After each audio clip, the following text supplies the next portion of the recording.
Hello viewers, এটি হচ্ছে নেমোফিলা ম্যাকুলাটা। একেবারে আনকমন আমেরিকান কানাডা এলাকাতে পাওয়া যায় বিদেশি গাছ। খুব সুন্দর অনলাইনে সিড কিনে আমি তৈরি করেছিলাম এবং আপনাদের ভিডিও দেখেছিলাম এবং একটি চারাকে আমি রেখে দিয়েছিলাম যে পরবর্তীতে এটাকে বসাবো বলে।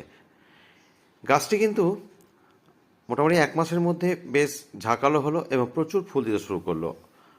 তাতে 50টি ফুল পাওয়াটা একদিনে খুব কঠিন ব্যাপার ছিল না এবং ফুলগুলি বেশ কয়েকদিন স্টে হচ্ছিল গাছে। গাছটি কিন্তু বর্তমানে বেশ বয়স হয়ে যাচ্ছে এবং জঙ্গল মনে হচ্ছে। ফুলগুলো একটু বোধহয় ছোটো হয়েছে, তাই আমি আজকে সিদ্ধান্ত নিলাম গাছটাকে তুলে ফেলে সেই গাছটি যেটা আপনাকে চারা দেখিয়েছিলাম সেই গাছটিকে এখানে পটিং করব। তো সেই পটিং করার পদ্ধতিটা একই রকম, সেই একই মিডিয়া তৈরি করে বসিয়ে দিলাম। 4 সপ্তাহ পরে যদি দেখি এই গাছটা, তা দেখব গাছটাতে কিন্তু ফুল হচ্ছে। জাস্ট আমি দেখছি গরমকালে এর ফুল দেয় কি না। আপনাদের যদি পছন্দ হয় অবশ্যই ফলো করবেন, আর ইউটিউব থেকে দেখলে অবশ্যই সাবস্ক্রাইব করে দেবেন।